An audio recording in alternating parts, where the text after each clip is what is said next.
Welcome to SportsZone. We are coming to you live from the North Texas studios. We are also streaming live on Facebook for the very first time, so hello to our Facebook audience. I'm your host, Eric Chiafalo, and we have a bunch to get to today. We're going to start with the NCAA Tournament. We are down to the final four teams, and we have Ronald Ephraim and Josh Conrad here to break this whole thing down for us. So, fellas, before we look ahead to this weekend's matchup with the Final Four, let's look back a little bit. What's the biggest surprise of this whole tournament so far? Is it that South Carolina made it, or is it that some of these big teams, Kansas, Duke, Kentucky, UCLA, did not make it?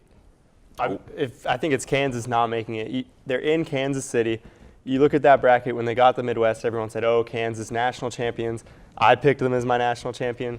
I lost $50 because I picked them as my national champion. That's a burner. But they're in Kansas City. It just looked like it was set up for them, and then they get taken down by Oregon. They shoot 35% in that game on Sunday.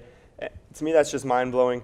But it's just, for Bill Self, he continues to not get to that Final Four, which some people take a knock at him. I think he's one of the greatest college coaches ever. So you don't knock him for that?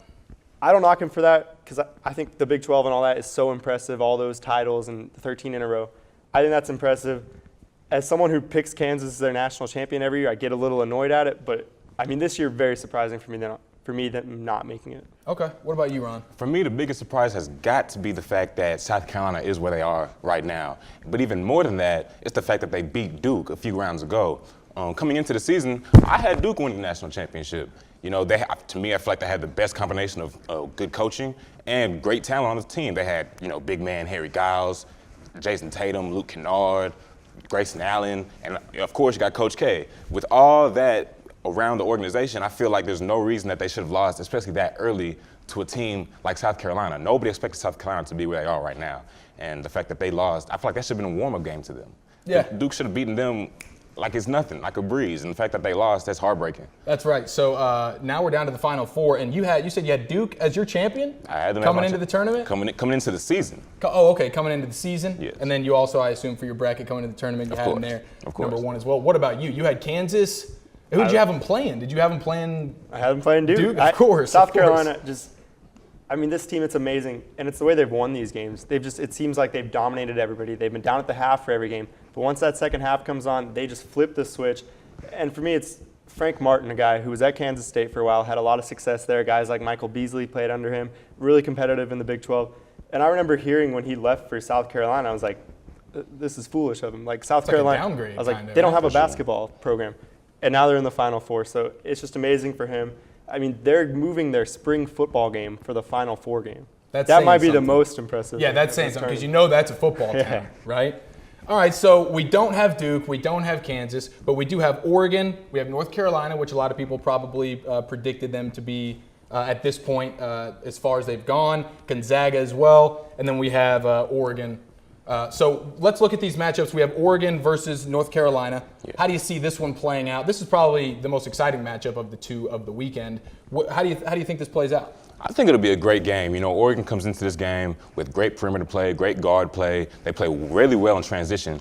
And with the guard play that they have big man Jordan Bell anchoring the paint. He's been doing a great job of that. Right now he's averaging about 9 boards a game, with 3 of those being offensive. And he's been a monster in the paint. Seems like no team can really hold him. But at the same time, I feel like this matchup with North Carolina will be the toughest matchup he's had thus far. Yeah, they got a lot of big guys, don't they? They have a lot of big guys, especially forward Kennedy Meeks. He also averaging 9 boards a game. He's a bit heftier than Jordan Bell, so he can use that strength to his advantage. And with those 9 boards, he's averaging 4 of those offensively. Okay. So that gives North Carolina plenty more opportunities to score the ball. And, I think it'll be a great matchup, but I think North Carolina has a little bit more to them. Okay, you got North Carolina. What about you? Great points. I think North Carolina wins here. I think it's Roy Williams. This team, they had the heart-crushing loss to Villanova last year. They come back, they get a buzzer beater versus Kentucky, almost a buzzer beater. I just think this is a team right now that it's on their mind, it's focused. I know Roy Williams has to be preaching them right now. Remember last year. That heartbreak, I think, they're led by the 4 upperclassmen in Jackson, Barry, Meeks, and Hicks. I think those guys seeing last year, I just think they get the win over Oregon here. For sure. North Carolina, Roy Williams himself has been to 5 national championships, winning 2. And one of those losses was by a last-second shot that we all saw last season by Villanova. So I feel like the fact that North Carolina has been here before, they know what it takes to win it all. No other team has won another championship other than Oregon back in 1939 when we first started playing basketball. Yeah, North Carolina definitely has the experience factor. All right, quickly here, Gonzaga, South Carolina, who do you like? I think the magic runs out for South Carolina here. I think Gonzaga wins. I just think Mark Few, they've got a really talented team. Gonzaga beats South Carolina. Okay. I've got South Carolina taking it. I think the championship will be a battle of the Carolinas. I think South Carolina has the best defense right now. They play really well They played zone defense really well, and they've been dominating teams on the offensive and defensive end.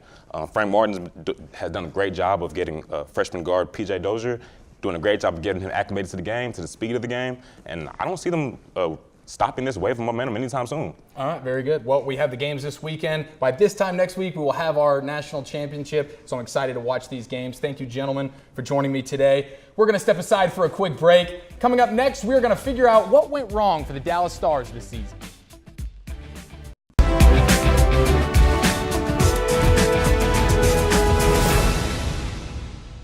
The Dallas Stars were officially eliminated from playoff contention on Monday night. So let's bring on Joey Catalano and Peyton Russell to assess what went wrong for the Dallas Stars.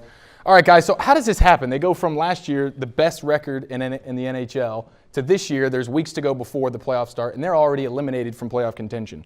What went wrong for these guys? Well, I mean, where do I begin? I mean, there was a bunch of stuff that you could point out here. Was it the coaching, with Lindy Ruff? Was it, injuries? Injuries were a huge part, I think. You had Tyler Seguin, Patrick Sharp, Alice Hemsky, as we mentioned earlier, he missed a big chunk of the season. But I really take it as the Stars this year, they always seem to be playing behind. And Joey, maybe you could agree with this or not, but it seemed like they were always behind, not just in the game, but in standings as well. It always seemed like, because last year, they were always at front. They kind of made their statement early on. They were the top team. It was kind of the Stars, everyone else. This year, it was really everyone else, the Stars. They're chasing them. The Stars, they would, it seemed like, we're 3-4 points in with a few months left. We got this. We can go on a run. And then it turned up to backfire. They're chasing Calgary and St. Louis and stuff. And you know what? Here's what I think. I'm gonna get a little prop right now out of my little. If I can get it out. It's a poker chip. Okay. The Stars went all in this year. Okay, but they had nothing. This is all they had. The rest of the NHL had a royal flush, and they were bluffing. They got rid of their best cards. They got rid of veterans, and they put all their faith into their poker face. I think that the loss of Alex Goligoski, I think the loss of Jason Demers and all these other veterans that they assumed would be easy replacements with these young guys coming up, I think they put a lot more pressure on the young guys, and I think the young guys were not able to withstand that pressure. And also, when you have guys like Matthias Janmark and Cody Eakin and Alex Hemsky out for most of the season, that's 20 goals from last season each guy. So that's 60 goals right there out of your lineup. So you're not going to win a whole lot of games when you're not scoring 60 of those goals. So I think goal scoring, injuries, and honestly goaltending was a huge problem for them this year, and that's why they are where they are. Okay, so okay, go ahead. Peyton. Okay, I just wanted to mention the overtime losses. I think that was something that we really got to stick out on. Because the first, I know I went to like 3 or 4 games that it was like overtime loss, overtime loss, overtime loss. It just seemed like it always bit them in the butt.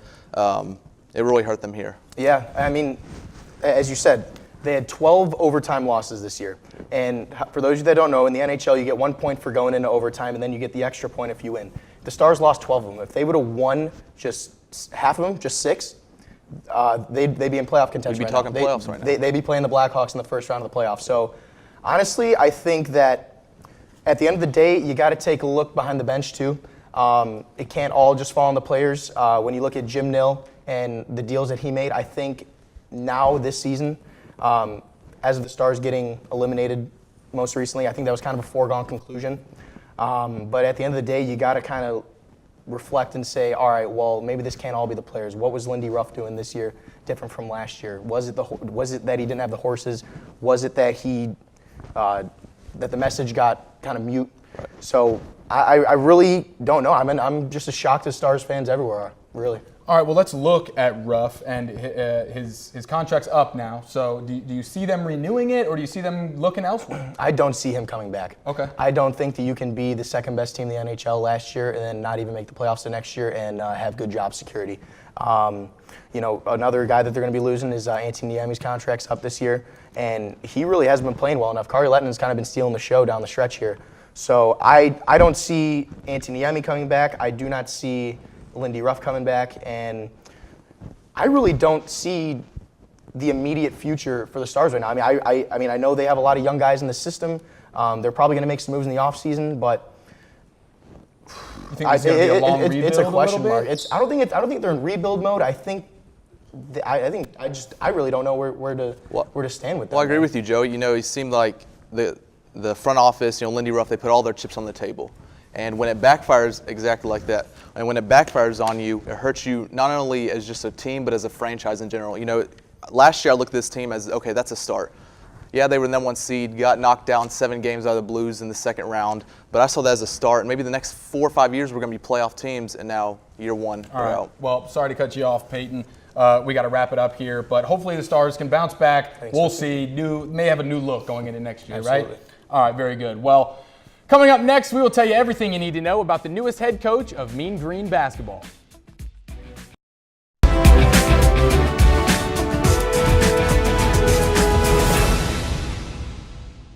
Welcome back inside the North Texas studios. It's time for Savannah Humoller and Kyle Yeomans to give us all the pertinent information about our new head basketball coach, Mr. Grant McCaslin. All right, guys, what do we need to know about him? Where's he from? What did he do? Is this a good signing, bad signing? Do you like it? What's up? Well, I think it's a good signing. First off, they were able to go in and really poach McCaslin out of Arkansas State, a place where he was only at for a year, which we'll get into that a little bit later. A little concerning to me. Okay. But at the same time, he's a guy who's won at every place he's been to. He's won some national championships at the D2 and the D3 level. He went to Baylor, got to a Sweet 16 and a Elite 8, cut down the nets at an NIT championship. And then he went on to Arkansas State and had a big turnaround there. So in terms of winning, he's won everywhere. It's just the fact of he only had a year at Arkansas State, and that kind of scares me a little bit. Okay. And he also has brought in some more coaches from Arkansas State that he was with, and that's James Miller, Jareem Dowling, and Ross Hodge. So they all had that 20-win season together. So I think that could be beneficial for North Texas just because they all are familiar with their coaching styles, how they're going to do things, and I know that Grant McCaslin, he's from North Texas, as well as Ross Hodge. They're both from North Texas, so I think it's going to be great that they're both locals. Sure. They're coming in here. They know how Dallas is with their sports, and I think it's going to be really good for North Texas. Very good. So I know you've gotten a chance to meet with them, talk with them. Philosophy-wise, what's kind of that? Well, whenever I was talking to him, I was mostly trying to figure out, one, what was he going to do in his first couple days with the team and what he was really focusing on, because whenever I got to talk to him, it was his first day on the job. There's a lot of information being thrown at him. There's a lot of stuff just kind of up on the radar, and really his mindset is, I'm going to take the guys who I have here, the Jeremy Combs, the Ryan Woolridges of this team, and push them forward and implement his own style a little bit, which is not as different as what Tony Benford actually had last year. It's very similar. Okay. You think of Baylor coaching staff. You think of maybe the 2-3 zone and throwing that kind of thing out there. Instead, McCaslin's going to come in a lot of man-to-man, a lot of matchup zone kind of stuff, and then he's going to love to run in transition, which with our roster right now is exactly what we need. That's with right. Woolridge and Griffin being able to, Lawson, excuse me, being able to run in transition and put up points quickly is what's going to really benefit this Mean Green team, and he's bringing that to the table. Sure. All right. Well, I think we actually have a clip from your interview with our brand new head coach. So why don't we show that? So first off, welcome. Glad to have you here. And first, I'm going to ask you. It's really been very quick. It's been about 3 days since this whole process began. How are you adjusting coming into Denton and starting to become a part of the Mean Green? Well, anytime processes like this go in such a short amount of time, there's a couple of variables involved. One of them would be just after the season's over, my familiarity with the great administration that's here in place already, and that part's made it exciting. To see the vision of what's happening here. And then the other part of it is this is home for me. I mean, this is family. From this area, have all my immediate family lives within an hour of here, and to know the possibility of the program moving in the direction that we hope it does, and excited for it to happen. We know this can be an elite program in the country, not just regionally. and all those things together, made it a whirlwind, but also made it an exciting one. All right, I can't help but notice. Do you own another suit? I do actually own another suit. I mean, it looks good on you, don't get me wrong. I was talking Mean Green Sports. I had to put on the green suit. I had the green suit there, but in all honesty, McCaslin's a great guy. He was a great interview. Outside of the interview off camera, he was very nice, very welcoming. If you saw him at the press conference, he has the most perfect family you'll ever see. Just all his little boys are there and running around playing with the basketballs and stuff, and it's really a family atmosphere. He started getting choked up whenever he started about that, and then also, I mean, he's got a Waco connection. I'm a Waco kid, and he coached at Baylor, and his favorite drink is Dr. Pepper. So I mean, I like him already, but it's also easy to win a press conference. Sure. Well, Savannah, what can we expect going into this next year? Is this going to be a quick turnaround, or is this going to be kind of a slower process? I'm kind of thinking it's going to be a little bit of both. I think that we're going to have a pretty good record next year, but it's also going to take a little bit more time to get more and more wins. So I think that could be a couple years in the process with that. But as far as right now, I think that the new coaching staff, they got to take on all these players. We got to get rid of all those injuries, start with conditioning. There's a lot of valuable players that we still have: Jeremy Combs, Khalil Fuller, and Ricky Bryce. And I think if you kind of get them all working again back into basketball, I think that's going to be really great going into the fall. Yeah, I mean, because last year there was a lot of injuries, right? Can we attribute last year, because there's a lot of talent on this team. He's coming into a decent, good situation, right? As long as these players can stay healthy. Exactly, and with Ryan Woolridge and AJ Lawson, he already has that beneficial side to it, and he just needs to work around these injuries. We got to get rid of them. We got to get players back to where they were. And Jeremy Combs, who was two-time all-conference player, he wasn't really playing last season. We got to bring him back in there, and as well as Ricky, he's great on defense. We got to get him back in the game too. All right, very good. Well, thank you guys very much. It's an exciting time in Mean Green sporting land. The basketball season should be better than this past one we had. I hope so. So yes, exactly. Hopefully so. So thank you guys, and we look forward to next basketball season. But stick around, because coming up next we have our 5-minute drill. Stay tuned.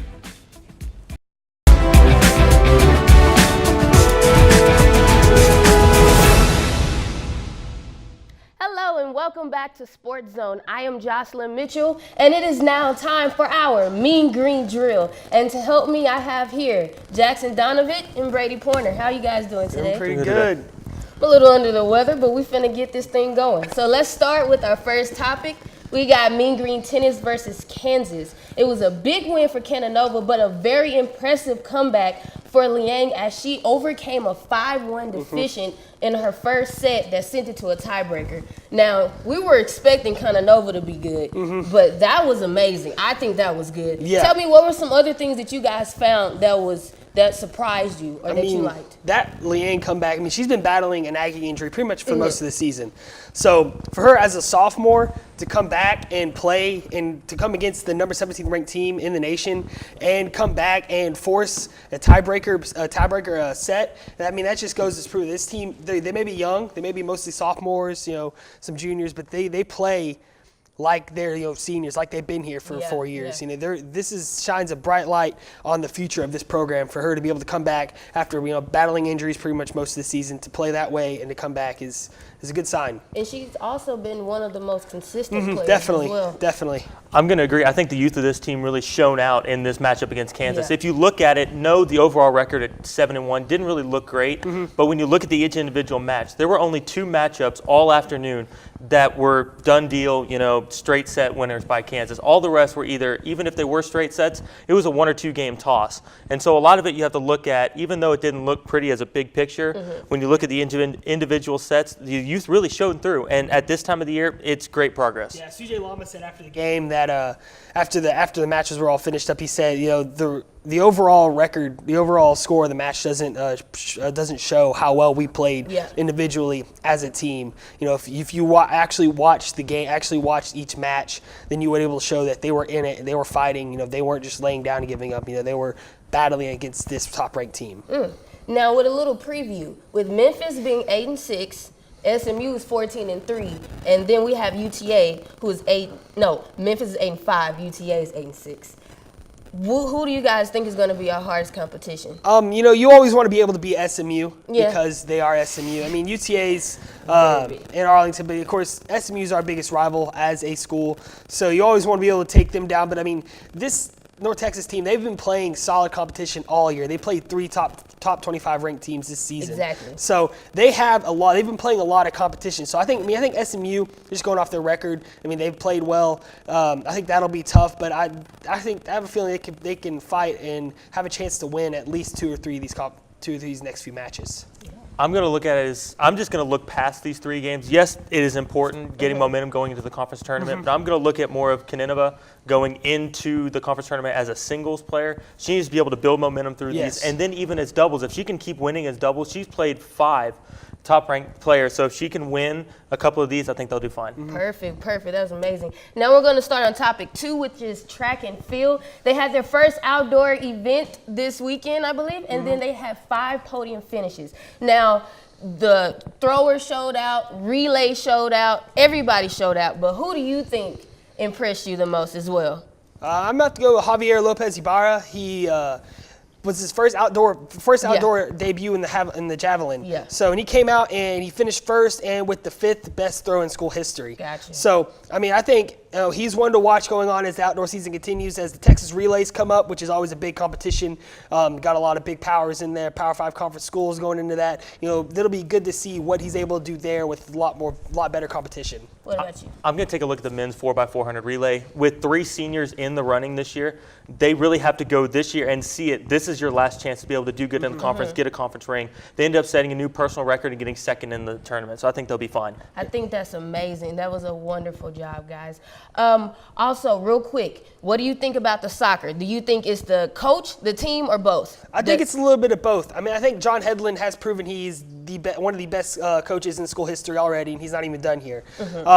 But I mean, he's got to have the talent on the field to do that. I mean, he's not going out there and personally playing these games. I mean, the talent on the field is what's getting the job done. But he is also a fantastic coach, already one of the best in school history, and like I said, he's not done yet. Yeah, when you get a coach that has 22 straight winning seasons under his belt, you can go and get the players like Ariel Diaz, who is right now supposed to be playing with the under-20 team from Mexico national team. That is incredible, especially for I a mean, she's already got like UNT. 48-something goals through 19 games. I mean, she's absolutely amazing. incredible. Yeah. So for the fact of being able to rely on a coach like that, I think they're set for the future. Yep. I think you guys made some great points as always. Thank you all so much. Our Mean Green Tennis is taking on Memphis this Saturday at 10 a.m. Central, so we wish them the best of luck.